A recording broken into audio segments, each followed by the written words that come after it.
Sooner Nation, Longhorn fans, welcome to episode 109 of the Bevo Podcast, the only podcast exclusively dedicated to covering the greatest rivalry in college football, the University of Oklahoma and the University of Texas. I'm here with my man, Kevin Miller. I am John Whitson.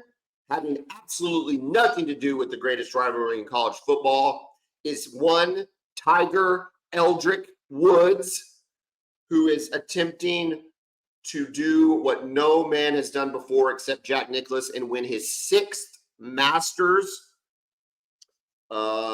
This is Monday, April 8th. This is the first day of official practice rounds. Kevin, did you know that in the run-up to the Masters, he made a commitment of no sex? He was going to have no sex for 8 weeks leading up to the Masters in order to get his mind and his body right for this tournament to give him the best opportunity to perform. Is this ever been a strategy that you have employed before a sporting event? I'm jumping right in it. Go ahead. I'm just going to say no. We'll leave it at that. I don't have a very, extended athletic history, so. I've heard that it takes away the legs. Okay, I've heard that. You've heard people say, hey, for the legs. Yeah. Watch the legs. Here's the problem, right? This is Tiger Woods we're talking about. The greatest golfer of all time, arguably. Definitely the greatest putter of all time. For a 10-year stretch, he was the greatest golfer, period. No arguably about it. For the latter half of that run of dominance, the no-sex commitment was nowhere in the realm of possibility for this man. No. If anything, he was ascribing to the Wilt Chamberlain-like productivity level of engagement, if you will. Yes. And so I wonder if this goes against his nature, right? If this is counterproductive, or instead has he matured so greatly as a person, golfer, father, that this is exactly what he needs to channel the energy and be not as good as he once was, but as good once as he, or not as good as he once was, but he's good once, right? This could be that moment. The last time he competed and won, 2019. The last time we saw him in a course was in LA earlier, and he had to walk off because he had the flu in the end of the second round. I don't know, Kevin. You're a Tiger Woods fan? Of course, yeah. He's the GOAT, man. Listen, his legacy is cemented, but he wants that record, right? He's a fierce competitor, right? He's one of those Michael Jordan, Kobe Bryant, maniacal competitors. I think he wants that record, right? Even if he's just proven it to himself at this point. He's at 15 majors. Jack's at 18 majors. Jack won 2 majors late in his career in 1980, I believe a U.S. Open and a PGA, and then won his final 18th major in 1986 at the age of 46. Tiger is right around that age, 46, 47, with way more strain on his body than Jack Nicklaus. Correct. Jack Nicklaus did not suffer the injuries, did not suffer the emotional baggage and trauma and all the things that went through Tiger's world that we all know of, drugs, addiction, therapy, all the stuff that Tiger's been through. Jack had none of that we know of, but all indications are that he was a very balanced individual in his life. I could potentially cut off my left pinky toe for Tiger Woods to win another Masters. That's how much I like Tiger Woods when it comes to watching golf. Yeah. I mean, he brought so many fans to this sport, and nobody else comes close to bringing that kind of buzz. We've not had the excitement around the sport, as good as golf still is, but nothing will ever match that level of excitement. Well, first of all, I'm a golfer. We've talked about golf on here before. We've talked about live golf and the PGA. I just got back. I had just gotten back from TPC Sawgrass and the Players Championship. It was fantastic. Scotty Scheffler, University of Texas, one of the great comebacks in that tournament. Some say the 5th major. It's Scotty Scheffler. If his putter works at all, Kevin, he wins this running away. Nobody is hitting the ball better than him right now. But at Augusta, you have to roll the rock. You have to putt it on those greens. There's oftentimes the comparison is made that people prepare to putt at Augusta by going into their garage on the concrete. Wow. And putting it and learning how to control that pace and to feel the ball come off their putter head and to know what it's going to do and to be confident and just tapping the ball, right? Like that is the extreme level of speed.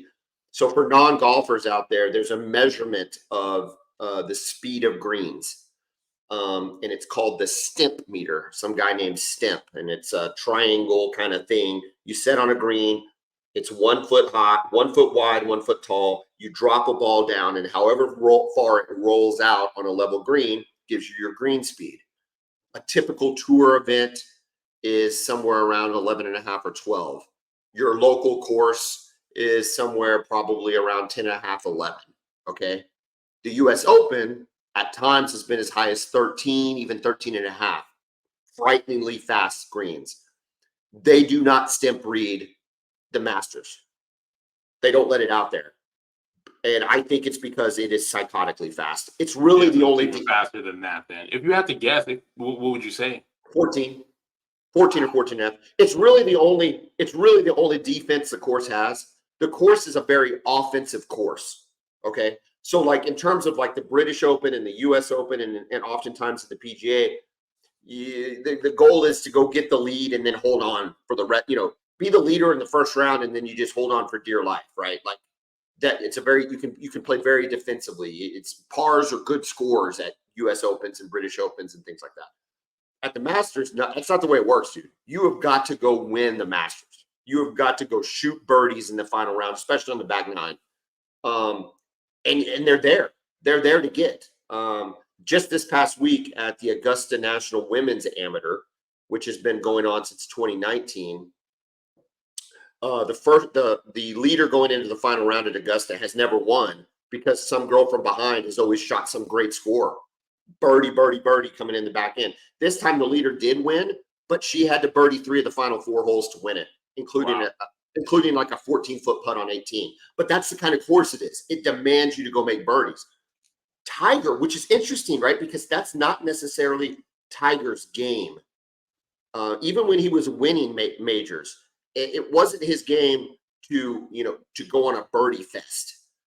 So oftentimes it was his persona that led him to get the lead and then just fend off any oncomers. And he intimidated them too. 100%, dude.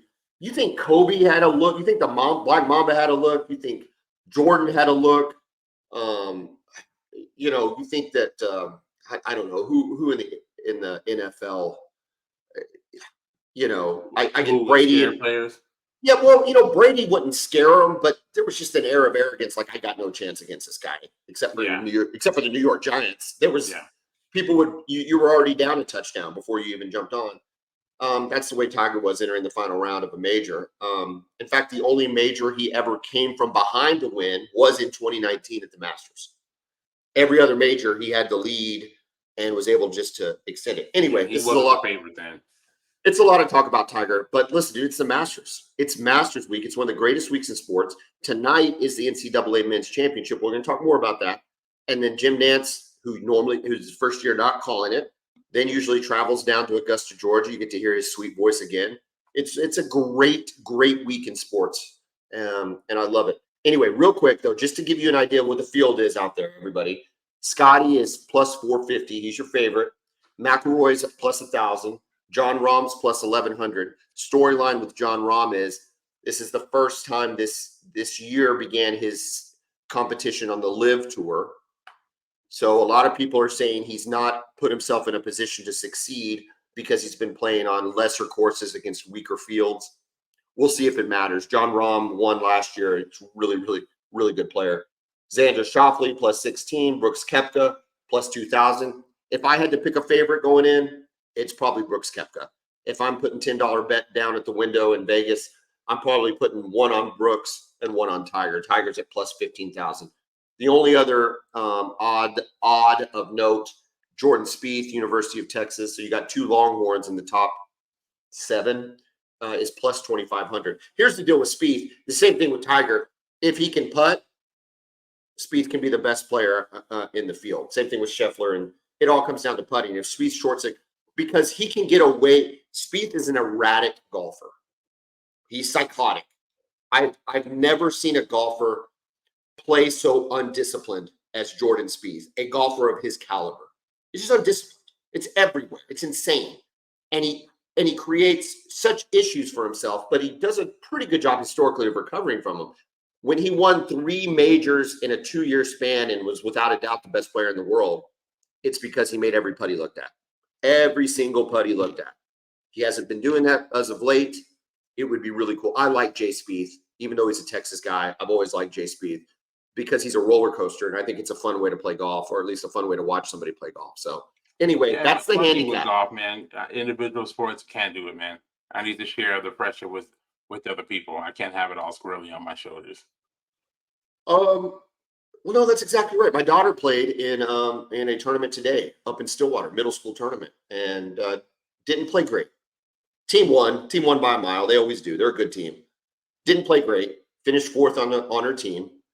She's been finishing higher than that on her team. It's a good team, and she wanted to be upset about stuff, but this and that and this. I'm like, there's literally nobody you can blame but you. Yeah. You can't do it. You can't blame refs. Yeah. You can't blame your opponent. You can't blame your teammates. You can't even blame the elements because everybody's dealing with the same thing. Everybody's dealing with the same elements. It's the most accountable sport in the world, and that's why I love it. I think that's why these guys that I just listed are who they are, because they thrive in that environment. But I just love it. I love the first one of the year. I love the Masters. I got to go in 2014. Forget about it. It's the best thing in the world. It's like of course, if you're a lawn enthusiast like I am, the greens there are second to none that you'll see in the world. I had the opportunity to be there on the course an hour before it opened and the patrons were on. Long story, but it was fantastic. In Georgia, there is so much pollen. Okay, it coats your car. It's just this yellow coating of pollen. I've never seen anything like it until I went to Georgia. I didn't even know such a phenomenon existed, but it just coats your car. You'll come out in the evening or in the morning from sleeping and your car's coated in yellow. They have teams of guys with blowers, backpack blowers, that are literally blowing the pollen off the greens just to make sure they shine and they're the most beautiful. And then pine needles, guys with blowers down the fairway, blowing every pine needle off of those fairways so that they're pristine and perfect. Yeah, it's perfect, man. Kevin, you've never seen anything like it. No way. I know I haven't. Yeah. And golf courses are amazing everywhere. Those guys do an amazing. You marvel at how they can take care of, especially those like in Phoenix in the desert, and stuff like that, and just take care of them. And they're just so amazing. It's on another level. Anyway, that's the Masters. My pick. I think Scotty, if he makes putts. But if you're not going with Scotty, I like Brooks also because I think Brooks is a very handsome dude. If I had a sports crush, and I probably do, it's Brooks Koepka. That man is built. He's confident. He's cocky, a little trashy. That's just my kind of dude, and girl too, to be honest. And then of course Tiger. Tiger's plus 15,000. Why do you not go put a $10 bet on plus 15,000? Exactly. Why not? There was a time he had a clip in the second half of the early 2010s, or like 05 to 10, where he won like 24% of his majors. 24% Tiger versus of the field. Tiger versus the field. I still think that's too low. I don't know. They're just begging people to bet on Tiger, but I don't know. Other sport, I just talked about it. NCAA men's tonight. Purdue is a 7-point underdog to UConn. If Dan Hurley and the Huskies win tonight, are they officially blue blood status in basketball? I mean, it'd be hard to argue against them, right? Let me look up. You got titles in 3 or 4 straight decades? Yeah, how many did Calhoun get? What did he get 2? He got 1 or 2, right? They He got got 2. He got the one with in the 90s, right? With did they win with Rip Hamilton and them? Did they win? yes, yeah. And He got then he had 5. he had 5, or He they had have 5. 5 titles. The first one was in '99 with Rip Okay. Hamilton. The The second one one with was Okafor. Okafor and Charlie Villanueva against Mm-hmm. Georgia Tech. Who was on that Georgia Tech Antonio, I team? think. Yeah. Um, oh, the one was it Jared Jack? Remember him? Yes. Yep. UConn defeats Butler in 2011. That's Butler. Butler had 2 finals. That's amazing. Back to back, yeah. Jeremy Lamb was on that team. Uh-huh. Shabazz Napier. Kimball Kemba Walker. Walker. He Yep. was a guy. Yeah. Most outstanding player. They beat Kentucky in 2014. That was the same year I was at the Masters. I watched it that night in a sports bar in Georgia. So fun being around that kind of sports environment. Yeah. Good stuff. Speaking of, we got to talk about Kentucky here in a second. And then, of course, they beat San Diego State last year. So that's going to take them to 6 Oh yeah, titles. you're in, man. UCLA, Kentucky. Kentucky, North Duke. Carolina, Mm-hmm. Duke, Kansas. That's 5. Who are we missing? Anybody? I don't know if we are. Some would have said Indiana maybe a decade ago. I don't know if you Yeah, can but do I don't that. know, man. Have they won any since Bob Knight?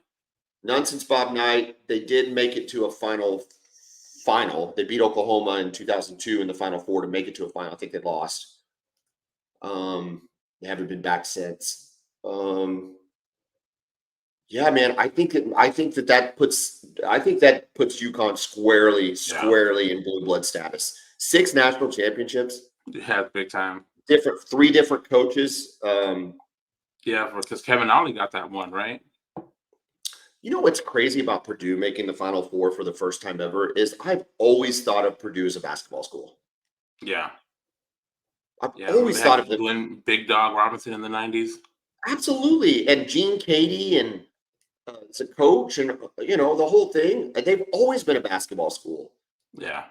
And I'm thinking to myself, my God, OU's made 5 or 6 Final Fours and nobody thinks of them as a basketball school. Purdue's never made a Final Four. History. You think it just overshadows it?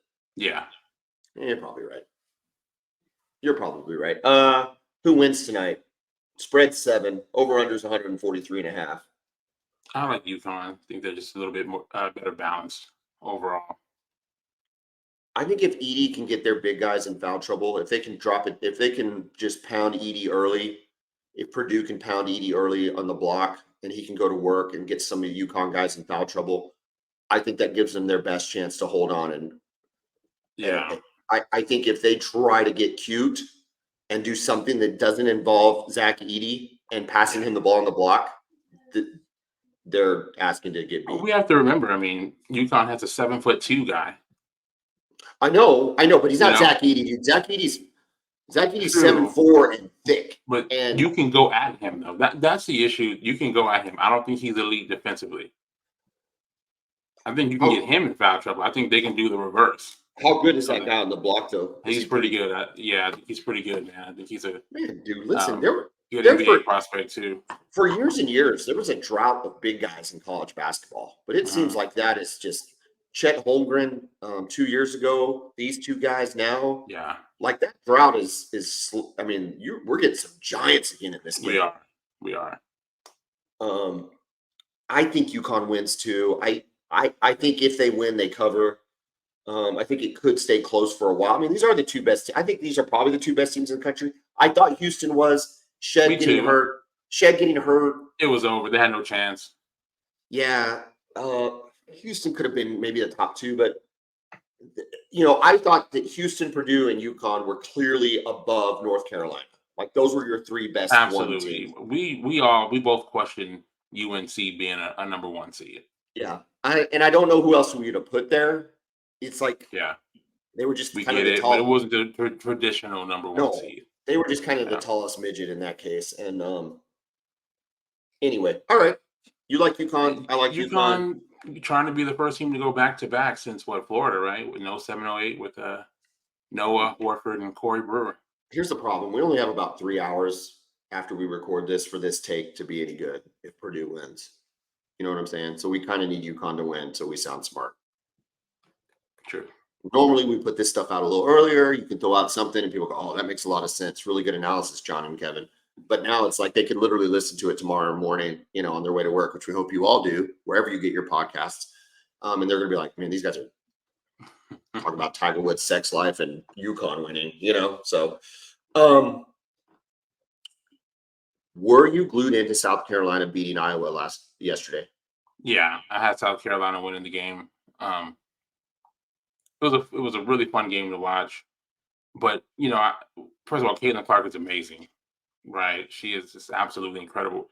But when you look at the team that South Carolina have, it's just balanced. Balanced. There's no one player that has to go nuts for them to win. And they've done it that way all season. I just think it's incredible for them they lost all 5 starters last year. And they all got drafted into the WNBA. So they're replacing 5 starters and they go undefeated. I mean, what they're doing down there it's unbelievable. I don't like Dawn Staley. That's on record. We've talked about that. I don't like the way she handled the BYU kerfuffle. I think it was last year. So whatever. That's going to stick with me for a while. All that to be said, she clearly coach. She can clearly recruit. She can clearly develop. She can coach in game. She can make adjustments in game. Caitlin Clark goes 18 in the first quarter. 18 in the first quarter. 18. And 12 the rest of the game. She made adjustments. That's what a good coach does. Gino Auriemma, we didn't talk about this. I don't think we talked about this yet. Gino set the blueprint for how to guard Caitlin Clark. They just ran out of steam. UConn literally ran out of steam by the end of that game trying to defend her. And Iowa's Caitlin Clark's supporting cast really stepped up. They really did. They made some big plays down the stretch. I thought Kim Mulkey got outcoached in the regional final. We talked about that, man. We were texting each other. What were they doing? I mean, they're not fighting through screens. They're going around, drop coverage. What are you doing? Haley Van Lit's a fine player. She does not need to be the girl guarding, at least exclusively. No. Maybe you throw different players at her to give her different looks, but LSU had the horses to guard her. Correct. They've got very tall, athletic girls, just like South Carolina does, and you had plenty of fouls to give. Like she tore Caitlin Clark a massive. I mean, they're playing 5 feet off of her, and then when there's a screen, they're just going around it. There's no urgency to fight through screen. You saw UConn with Mule on her. I mean, they're fighting through everything. It was night and day. Okay. Is the Caitlin Clark phenomenon and the fact that every guy I've talked to this past weekend was locked into watching this game and watch this game. Is that a function of how good Caitlin Clark is, how good the women's game is right now, or a function of ESPN's massive marketing campaign to tune us all in? I think it's a little bit of both.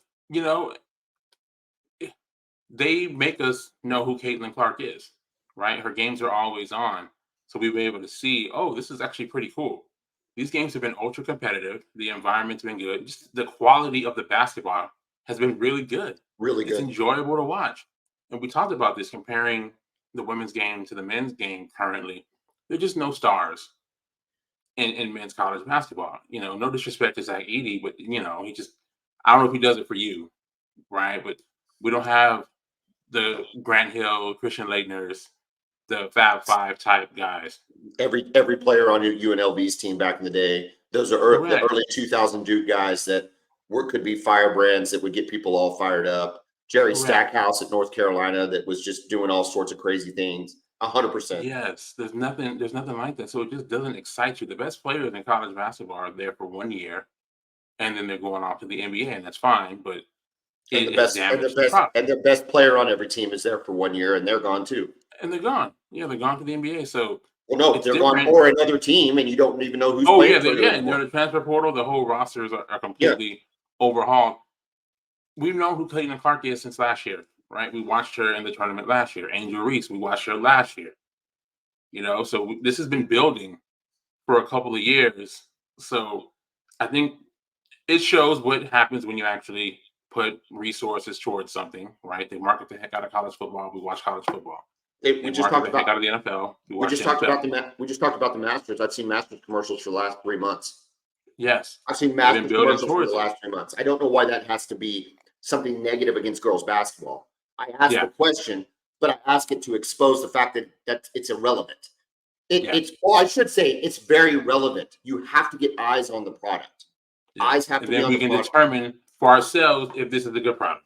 and we can make a And it call. turns out, oh, this is actually pretty cool. Yeah, and We here's the were deal, all right? over it. I am not going to pretend that I will absolutely watch it next year. Yeah, But if we start to see some star power develop, just like I do in girls softball, there's no reason why I won't be tuned in like I was last year. correct. If the star power's there. If the star power's not there, it's kind of like the Well, it's men's the game same right with the now. men's tournament. Yeah, Yeah, I I like. think the men's. I didn't watch every. Did you watch all of the Final Four? All of No, those games? no, no, And you feel like you missed out on anything? no, Nope. no, no. I Yeah. wish but I watched every minute of the last 3 girls games that involved Iowa. See, yeah, I watched the UConn and Iowa game every second of it.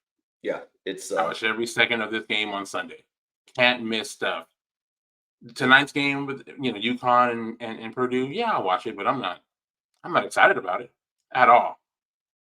um I'm excited for one shiny moment at the end. Oh yeah, of course. Yeah. Listen, dude, Luther and one shiny moment. R.I.P. Yeah.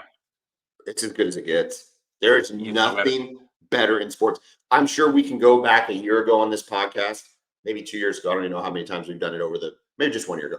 I can go back a year ago on this podcast, pull this up, and we can go over my take. But I'm going to do it right now. As a kid, every single year, I would get the VCR. I would wait till the very end of the game, and I'd hit record. And then I'd let it record for like 2 hours overnight, and I'd wake up first thing in the morning, and I'd fast forward through all the cutting down to the net. And the credits were like always so long at the end of that. They thanked so many people, and then it was dun dun dun dun dun dun dun dun dun. Oh my! It's the best montage ever. It's the best montage ever in any sport at any time of any. Right. I mean, oh my God, I love it, and it tingles. Like even right now, I'm getting chills just thinking it really about. does, man, because there's so much that happens in the tournament that you forget these moments, and it's reminding you of the incredible moments. The Cinderella team, right, that nobody expects. The Florida Gulf Coast or George Mason, who makes it all the way to the Elite Eight or something. The cheerleaders, the mascots, the fans, the coaches, the parents, not to mention the players and the plays they make. It's for me, that's what solidified sports for me. That's what turned sports when they play on those emotions, Right. And college sports, we always talk about it being different. Probably it is. Probably it is. Who knows? Maybe we'll get back there. Maybe we won't. It doesn't matter. Things change. That's the way it goes. Don't ever change one shiny moment. Like you do that, I might not ever watch a final again. I'm just telling you right now. Yeah. Hard stop. Yeah. They used to have didn't they have like a woman singer sing it for like a couple years? Even that was a bit much. they've changed it a Give me few Luther. times when Give it's me even Luther. another male. It's got to be Luther. Yeah, I think they finally got the memo. He is the Tiger Woods of one shiny moment. It's so good. Oh my gosh. And I liked it how it like would get into when it got to like the second verse and it kind of slowed down a minute. That's when the Final Four. That's when you started seeing Final Four highlights. The big stuff. Yeah. Then it was those. Oh, and they would. Oh my God. Yeah. So good. You see like the buzzer beaters, the moment, the raw emotion from the players, the coaches, the fans. Yeah. Why we love sports, man. There is nothing like it. There's nothing like it. I buried the lead of the Bevo Podcast today because I didn't know how to address it, Kevin. Such a rarity that occurred this past weekend in Austin, Texas. It's something that hasn't occurred in 17 games. It's something that hasn't occurred in 40 conference games. And it's something that hasn't occurred since 2014. Texas Longhorn softball takes down big, bad Oklahoma 2-1 series win this weekend, Austin, Texas. Pitching was dominant. Estelle Check was the big time pitcher, 6 scoreless innings over the 2 games, allowed 3 hits, 3 strikeouts. Oklahoma is the best batting team in the country, and their average was down over 100 points, I think, going against Texas. The power numbers weren't there. They played pretty clean, only giving up 2 runs in each of their 2 losses. So you can't really point to a whole bunch of errors. Or you can't say Oklahoma lost it, right? You have to say Texas went and won it. I say all that to say Mike White is probably the most hated Texas coach right now on staff. We cannot stand that guy. Oklahoma fan hates that guy. He is such a jerk. I hate his stupid New Zealand accent. Get over yourself. I'm so happy you won, just so that when we beat your ass in Oklahoma City, you can cry about having to play in Oklahoma City, you big freaking turd. How about that, Kevin? How about that? Hey, I'll take the series victory. The Oklahoma softball program is so dominant, right? So Any good. victory over them has to be celebrated, right? Yeah, we talk about over celebrating regular season wins, but when you beat a team like that Twice, twice, which I mean, you guys never lose. So to get them, it's funny when the series started. I was telling Casey, I'm like, I don't know if Texas can even get a game off them. They're just so dominant. Texas is good, right? But Texas is very good this year. But we're talking about a historical run that's happening. You guys are right in the middle of it. I really thought Kinsey Hansen came up to bat in the bottom or the top of the 7th, 2 outs. That girl, she's ice cold, dude. She's got blood in her veins. I mean, you talk about clutch players in any sport at your respective school over the years, and Kinsey Hansen is right at the top, dude. She's Buddy Hield, Hollis Price, Baker Mayfield. I mean, she's in so many big moments over the years, and she hit a solid single right up the gut to get her on base. And I thought, here we go. And Patty probably, I get why she's center. I mean, this girl tried to run out 3 bases on the next hit. I think if she holds her at third, I don't know. It's hard to question the greatest softball coach in the history of softball, though. You know what I mean? We're kind of getting a little nitpicky when we're wondering if she should have sent the player. You don't see throws like that get made. Oh, you just don't. Was that your second baseman or your shortstop?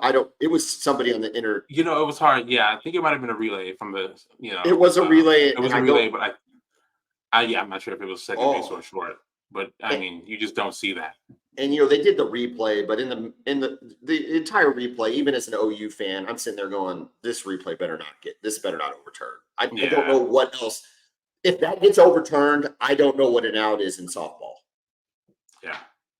And I'm sure somebody. And please feel free to engage with us on Twitter or in our comments here on YouTube or whatever the case may be. But I mean, what's the catcher supposed to do? But make the play and make the tag. It looked like an out to me. I don't even. When they said they were reviewing it, I was like, I don't know what that is. Yeah. That to me seems very odd. It seems like a very odd review. So I'm glad the call was upheld. Yeah. Good stuff from Texas. Again, a lot of softball left to be played. We'll see what happens when, like you said, once we all get to Oklahoma City.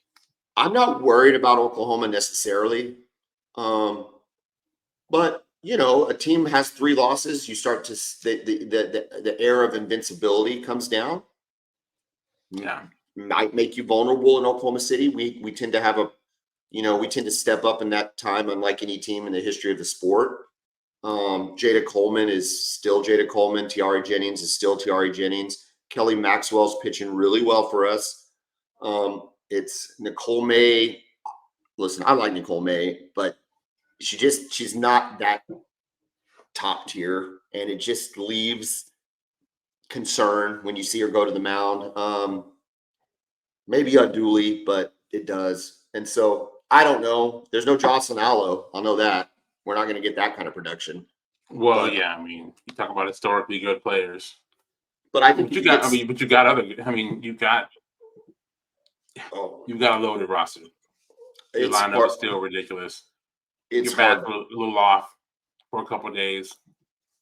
You know, I I just think wouldn't want to. I wouldn't want to be the team who plays y'all next. I think your pitchers have something to do with it. I agree. Where does Mike White rate in coaches y'all hate? Is he at the top of the list? Is he your most hated coach on your staff? Can you all not stand him either? No, man, we judge our coaches on winning. Mm-hmm. He wins a lot. Recency bias. He's 2-1 over the last 3 games. There you go. We'll take it. He's a jerk. I don't like the guy. Mike White, I hope you're listening. But again, at least he has like we talked about this, right? When it came to comparing the women's college basketball and the men's, we talked about the coaches too, right? How the coaches in the men's game, they don't seem to have any personality. There's nobody who's out saying controversial stuff. There's nobody to hate. So at least Mike White gives you a reason to hate. That's what you need in this rivalry. Yes.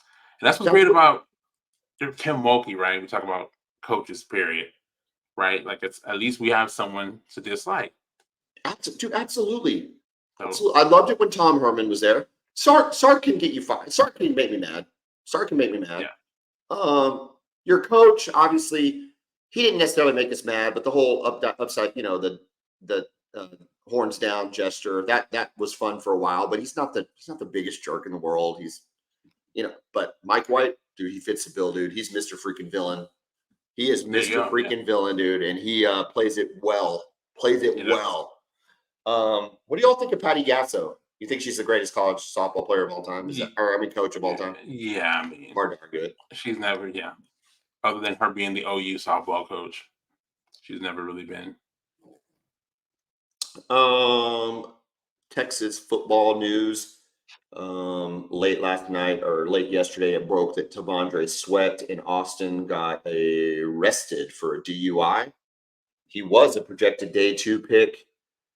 Is this a big deal or a nothing burger? No, it's a big deal, man. You can't get popped for DUI 3 weeks before the draft. It just can't happen. It's guys get arrested. Sometimes things can get away from you, kind of like Baker Mayfield in Fayetteville that night. But again, he wasn't driving. And it wasn't right before the draft. First of all, you don't drink and drive under simple. Whatever I say next, if it's stupid, please don't let that get misunderstood. But it's similar to like having to pass the drug test, right? We've talked about this before. Yes. You know when you're going to be drug tested. You know what the window is in which you can take drugs so that you pass the drug test at the combine. Like, it is so simple. It is so incredibly simple. The rules are there. So for T'Vondre Sweat, it's literally end of the last game and your name getting called. Don't do anything stupid. You just don't do anything stupid. Don't say anything stupid. Don't tweet anything stupid. He had a chance to jump. He had a chance that when you get down to like the last 5 or 6 picks in the first round, that people go, you know what? We need a D lineman. Yeah. Jerry Jones makes dumb picks all the time. I'm not saying T'Vondre Sweat's a dumb pick. That's not what I mean. But pulling guys out of like the 2nd and 3rd round and saying, I think we can make this guy a star.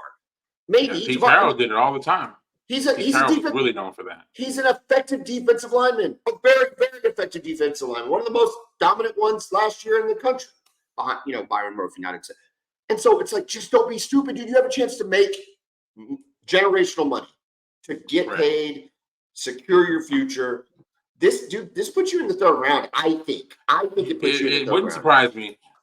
Here's the thing: it happened during the afternoon, so I don't know if he went to brunch, a couple too many mimosas. Well, that can happen. He got behind the. Yeah, that is definitely true. So 2:15 in the afternoon. I'd like to say that this kind of stuff happens to every 22-year-old, but it doesn't. Every 22-year-old does not have a DUI. Not DUI. No, the public intox deal. Getting drunk in public. Getting drunk in public, being in the wrong place. Wrong place, wrong time. That happens. But no, getting drunk, DUI, to get behind the wheel and drive can't happen. And you know what? Hopefully, it's a wake up call for him. And here's the problem, right? You got the optics of the guy in Dallas, right? So the receiver from Kansas City. His name's Oh, blanking Rasheed from me. Rice. Rasheed Rice driving the Lambo against the Corvette, right? Yeah. It's like it's a huge story. It's on people's minds. They're talking about it. Non-sports people are talking about it. Now you go get a DUI and you expect a team to go, oh, I'm not going to worry about the backlash from my local media. No, man. It's you can't do it, man. So hopefully it's a wake-up call from him. It's going to cost him some money, that's for sure. But hopefully he just takes it as a valuable lesson. Thankfully, nobody was hurt. He didn't hurt himself or anybody else. I saw from this. At least in the article I read, the other driver that he got in a fender bender with ran, though. Did you see that? Talking about Tavondre? So Tavondre and another car had a collision. That's okay. And Tavondre did not run. That's not what I'm saying. Tavondre got arrested, whatever, misdemeanor, DUI. But the other runner apparently took off. So I mean, the other driver apparently took off, which is wow. I don't know. You think they're probably racing? I don't know, man. Maybe the other person was drunk too, stolen car. You never know. They're scared enough to run off. Here's the problem. I don't know how you race in Austin or Dallas. I doubt he was racing, man. Those roads, the traffic in Austin and Dallas are so congested. Like, I don't even know. Like, back in the day, I can remember the Dallas North Tollway, and I'm speaking of Dallas, obviously, Dallas North Tollway. But when you'd be on the tollway, I could imagine you getting in, like, going ahead and open it up a little bit. Yeah, you can get not 2024. Yeah, no, this is in 1995. Yeah, yeah, that's exactly right. OU Texas on your way home. Yeah, take the turnpike, take the tollway, and get after it, dude. Now it's just like forget it. It's an I-35 south. It's I-35 north all over again. Any other? Give us any other spring tidbits you got for us? Just trying to see who's going to replace the aforementioned Tavondre Sweat and, of course, Byron Murphy. I think that's really the biggest key to the success of the team this year. We know we'll have stability at quarterback. We know we'll have good running backs with Jaden Blue and CJ Baxter. We've got a lot of talent at receiver, some guys that are inexperienced, but we do have a lot of talent there. Offensive line should be good. Linebacker should be good. Secondary should be better with improved talent. So I'm just really wanting to see who's going to step up at the interior defensive line. So that's what I'll be looking for when the spring game happens here on the 20th. And see who can make an impact there and who's looking to land a starting job this year.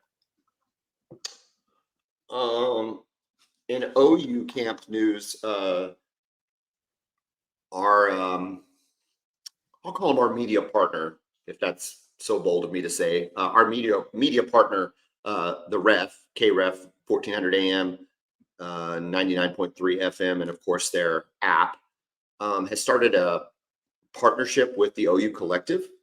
Have you seen this? Have you seen any of this? I have not, no. So part of that partnership is that they interview players live on the air, which sounds obvious, but it really hasn't been a thing that's been done before to just readily have that much access to players. So they've had a lot of football players on, softball players on, whatever the case may be. This morning while I was driving, it was Deshaun McCullough was on. Okay. And Toby was interviewing him. And listen, number one, great interview. That kid is sharp. Really, really cool. Just the way he engaged. You could definitely a mature young man, right? I mean, just really, really on it. But what the takeaway I had from the conversation that I'm taking, number one, Jaden Jackson's a beast. I have yet to hear somebody, dude, you talk about impact players as true freshmen. It's looking like he could be that guy. And that's exciting for OU fan, especially going to the SEC. In addition to that, though, is the returning talent outside of the names that I constantly mention. So I'm always mentioning Billy Bowman. I'm always mentioning Stutzman. McCullough starts going through the list of guys. First of all, McCullough in and of himself is coming back. Had knee surgery following the season on his meniscus. I think both knees. Basically played the latter half of the season hurt. A healthy Deshaun McCullough. You know what he was like at Indiana. We saw sparks and flashes of that at OU. Another year in the system, getting his body right. He mentioned, just in the conversation, he mentioned how well Andrew Anthony's looking. Dude, we forgot how good a season that guy was having before he went down Yeah, in he the was fourth playing quarter of the very Texas well. game. I mean, wow. So we're bringing that production back. He talked about Kendall Dolby, which I didn't see a ton from him necessarily, but again, another body. Justin Harrington. Remember how the expectations that were there for Justin Harrington last year? Yeah, you guys were hyped up about him. Dude, and I'm thinking to myself, I forgot he was even there. Like, and we got this guy coming. This guy was a beast. Now he's got to stay on the field, right? We can't see a repeat of what we've continued to see in his career. Um, uh, our Mason Thomas, and then Robert Spears Jennings. It's a lot of guys that with growth we expect to be better. So it's not like it's Bowman and Stutzman and 9 guys that haven't played. It's Bowman and Stutzman and 9 guys that have all played, and maybe sprinkle in a Jaden Jackson or David Stone. I'm sorry, I was thinking Nigel Smith, but yeah, David Stone, Nigel Smith, sprinkle them in with this, returning core group. Man, the defense just gets me excited. It really, really Yeah, does. I think the biggest questions for Oklahoma aren't on defense, really. It's on offense. It's offensive line. It's And it's offensive line. Yeah. And the quarterback. You still don't know what a Yeah. redshirt freshman's going to do, even though we think he's talented. Well, he's definitely talented, but yeah, you got to just get experience. You think about it. If he has a Quinn-like year as a redshirt freshman, right? Not a bad year. His starting job was never really threatened seriously, maybe by idiots like me, but Quinn was always going to be your starter. He had it. What'd y'all go, 8-5? Yeah. That's nerve-wracking, right? Yeah. A good, talented redshirt freshman. So he has to exceed that, which was a good year for a redshirt freshman.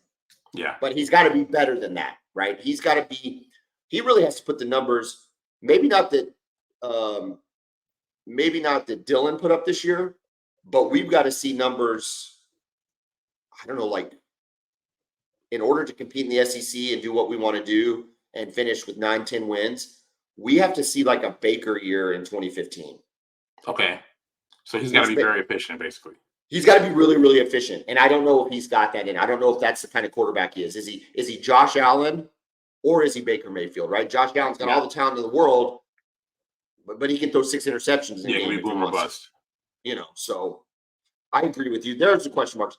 But Kevin, you ruined my moment because my moment was on the defense. And this is the first time. Listen, the defense is going to be really good, man. Yeah. I think they're going to be good. I expect Oklahoma's defense to be good. Especially at linebacker because it's Brent Venables and he always has good linebackers. Well, just think of the depth we've got there too, though. I mean, last year's starter is probably going to be on the bench. It's probably going to be Stutzman and McKenzie. Jaron Cannock's probably going to be coming off the bench. I mean, he's going to be your. Is it going to be McKenzie or is it going to be Kip Lewis starting? I'm sorry, Kip Lewis, McKenzie, and Cannock backing those guys up, and they're nice players. They're good, solid players.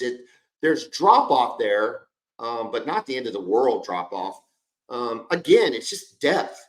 If Venables has done anything, it's created depth at every position to where you're not saying, man, if Woody Washington goes down, we're completely hosed. It's completely over. I have no idea who he's going to put there. Instead, I can name you, 5 corners that you're like, okay, we can do this. Yeah. It's okay. Still the Jacoby Johnson kid in there from Mustang. All that guy is 6'2" and runs a 4.40. Yeah.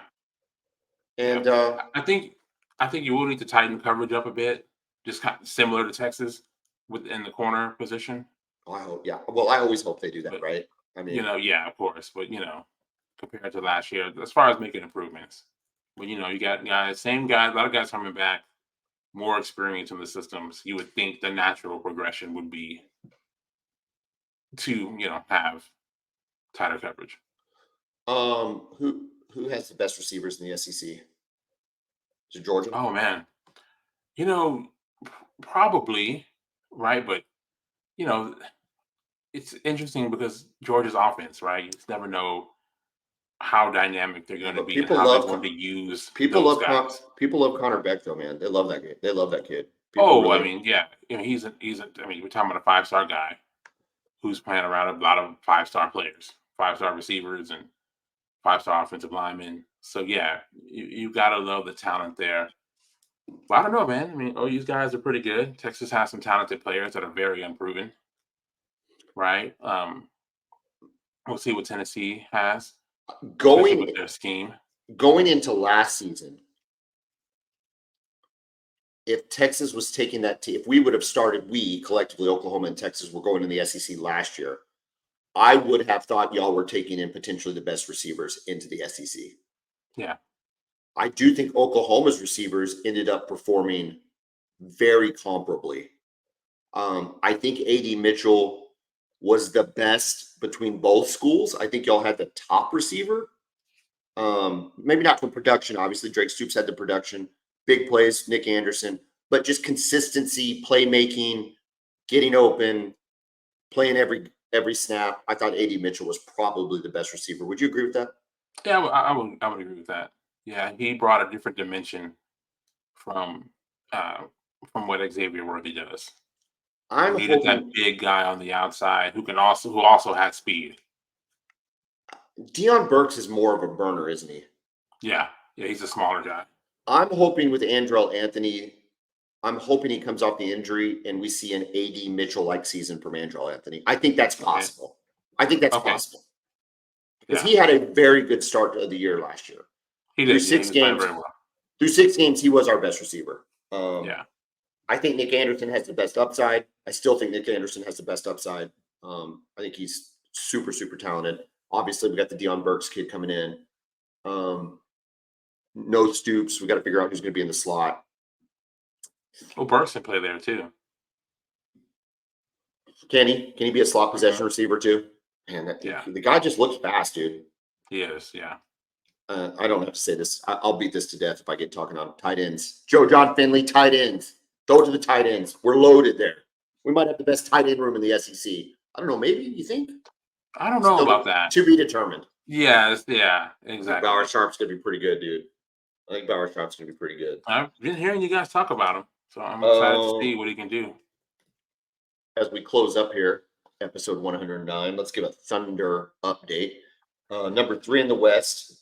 The current matchup, if the playoffs ended today, although this is the last week of the regular season, but if the if the regular season ended today, they would match up with the Phoenix Suns. Do you like it or hate it as a Thunder fan? I would like that matchup. Yeah, I would like that matchup. I don't think Phoenix defensively. I think with a healthy Shea and a healthy J Dub, I think they present problems that Phoenix can't handle. Do you have a speaking? I mean, obviously that's the $1,000,000 question. Do you have an update on either of those two? Do you know what the Thunder are No, planning? Or are they playing the long game and just resting them? yeah, What's your I don't thoughts? think either of their injuries are very serious. I think they've just been resting him while they can. On that road trip against Eastern Conference teams, they've still managed to stay within a game and a half of first place in the West. They've got some interesting games coming up. They got Did they did they Sacramento did they tomorrow. go 2-3 on that trip or 3-2? I believe it was 2-3. They lost to well, they beat New York, they beat Charlotte, But right? they Then they lost to lost to Philadelphia and the Celtics. And then who was yeah. their other game? Man, hold on, let me pull it up. They lost to Either Indiana. They lost okay, to Indiana. that's right. Yeah, so 2-3. I, But the I, thing is, man, like I said, they're still right in the mix. They could still end up with the number one seed. Maybe they're content with the 3, and like you said, perhaps they'd rather play Phoenix. Then I think they wouldn't want to play against a team like the Lakers in the first round. Their size presents some problems for them. The Lakers are big, the Nuggets are big. Obviously, Denver won't be. We don't have to worry about Denver until later on in the playoffs. But they've got some I interesting games this week. They've got Sacramento tomorrow. Sacramento is kind of falling apart. They've had some injuries, some key injuries. So a couple of their guys, Kevin Herter and Malik Monk. So they've been struggling lately.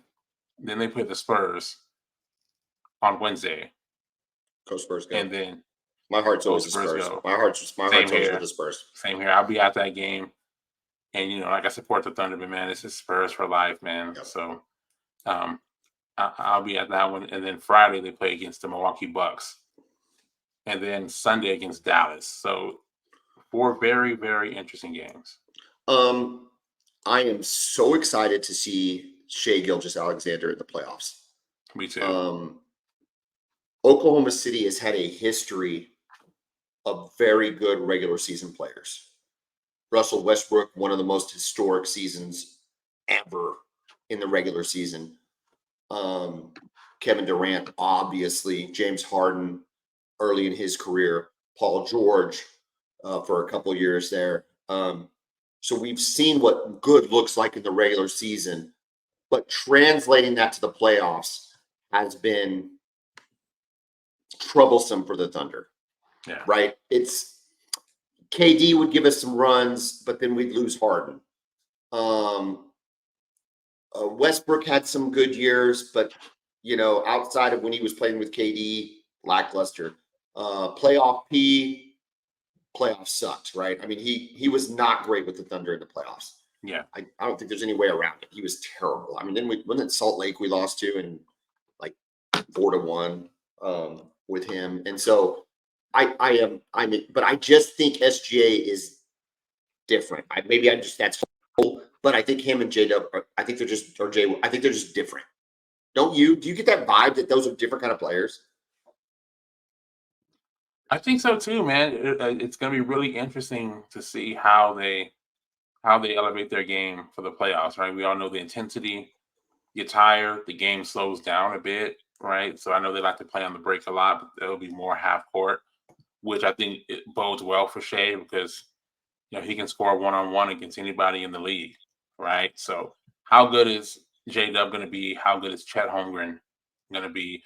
And are the other guys like Isaiah Joe going to be able to consistently hit three-pointers like they have been throughout the regular season? I think those are going to be the real questions for them in the playoffs. If Phoenix is the matchup, Kevin Durant's healthy. He is. Devin Booker, you just never know. He's back, but he just got back off of an injury. Beal has been healthy as of late. I don't know, man. I like the matchup with the Thunder against Phoenix. I don't see Phoenix being able to defend SGA or J-Dub for that matter. I agree. Strong agreement. I think that this is the best matchup for them. And then after that, it doesn't matter. After that, you just got to play basketball. Yeah, you just go play. It doesn't matter who you're going to play after that. Whatever the matchup is, that's who it is. It could be the 2 seed, could be the 7 seed. The NBA is what I love the playoffs because the intensity picks up, defense picks up. It's so refreshing to see pros play defense because they actually can play defense. So much is made about how they don't, and there's not the physicality in the game. And when the playoffs hit, those dudes can lock dudes down, and it is a whole nother level of athletic performance. I agree, and I don't know if you've noticed, but as of late, foul numbers have been down since the All-Star break. I think that the league has the meetings and talk to the referees about calling everything. So now the game has been more physical. They've been letting it play a lot more than what we saw in the first half of the season. Like they changed the rules almost. Is that play to the Thunder benefit? I don't know if it does. You know what? I don't know if it does. Maybe not to Shea because he goes to the line enough. But Shea is so crafty, though. He's able to get his arms underneath you to get obvious foul calls. But some of that ticky-tack stuff that they've been calling before, they're not calling that as much. I'm all for it. I think the NBA needs to be a more physical game. It should be a more physical game. It can be a very beautiful game even with the physicality. Like, just a guy like Steph can still survive because he can shoot the ball, right? Correct. Go take a 30-foot. You don't want to get pushed around. Go shoot it from 30 feet, and those guys can do it. So he can do it. It doesn't bother me. To me, it's a better game when they're allowed to get more physical. Like there should be a punishment for taking the risk to go to the basket. Yes. It shouldn't be a reward. It shouldn't be. You shouldn't just get rewarded because you dribbled to the basket. Like that. Okay, you dribbled the basket. You 2 shots. I don't love it. Correct. Now let me the Thunder actually one game back for first place. It's been going back and forth. The Timberwolves right now, the 1 seed. They have the same record as the Nuggets. I guess they just hold a tiebreaker over them right now. And the Thunder are 1 game back at 53-25. Oh, So man. a lot of basketball left to be played this week. So we'll see, man. The Thunder can, like you said, finish anywhere between first and third. Dude, I'm telling you, man, this is one of the best weeks in sports. It's one of the best weeks in sports. If college football could be somehow lumped into this week, and it almost is with spring ball. It's not. We're going to be a couple weekends away, but it's we just talked about it. Last regular season week of NBA, Masters, men's and now women's college basketball, softball's thrown in there. Dude, I freaking love this week. Kevin, we're tipping off here in 20 minutes for men's basketball. I will be watching it. You will be watching it. We'll tweet about it, all of the other things. What else you got going on? Anything else that you want to talk about in the last remaining minutes of episode 109? No, man, just really, really excited about the basketball, the NBA playoffs coming up. It's going to be a lot of fun. Spring games for both Texas and OU coming up next Saturday on the 20th. We'll be talking about those for sure. What we saw, what we liked, what we're excited about, what kind of makes us a little bit nervous. We'll overreact because that's what fans do. And yeah, just appreciate everybody listening and watching. I just hope we have good weather. You usually don't have to worry about it in Austin, but in Oklahoma this time of year, man, it's the spring game. Sometimes it's perfect, and other times, remember the Kyler Murray year? Yeah, I was there. I went with my wife and some of her relatives went. They asked me if I wanted to go. I'm like, yeah, I'll go check it out. When the quarterback competition between him and was it Kendall? Who was that? Yeah, Austin Kendall. Mm-hmm. Come on, man. Lincoln Riley. I get what you're saying here, but come on. Would you make it there early for the concert? Do you remember the concert that was going on? Oh, I didn't know. I heard about it, but no, I didn't get there for that. Who was it? What was the guy's name? Trace Adkins, right? Atkins, yeah. I remember that. So Trace Adkins is a big dude, and he's got the long flowing hair. Yeah. He's got a big kind of ponytail kind of thing. And I just remember the video of him trying to sing in the wind, and he's like singing as loud as he can, and his head is like hair is straight back behind him, and he just can't barely get a word out. Did you go to that one?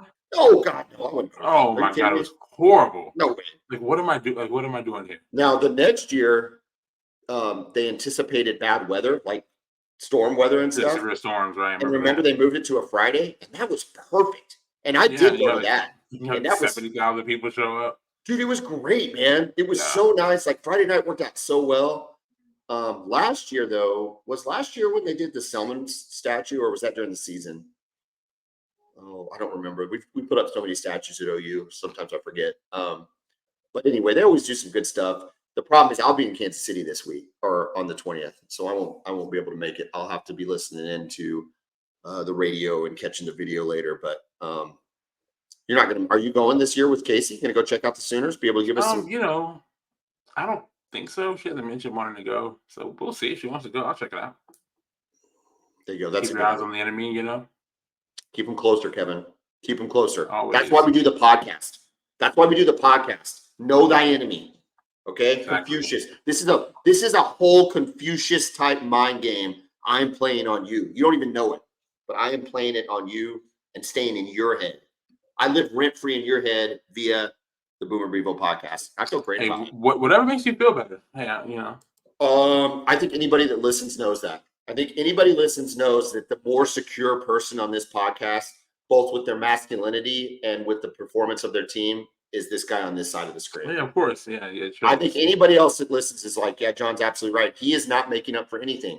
There's absolutely no compensation on the part of John Whitson when it comes to this podcast. It's all on Kevin Miller. I don't know if that sarcasm makes me self-aware or sad. I don't know. I'll take either one.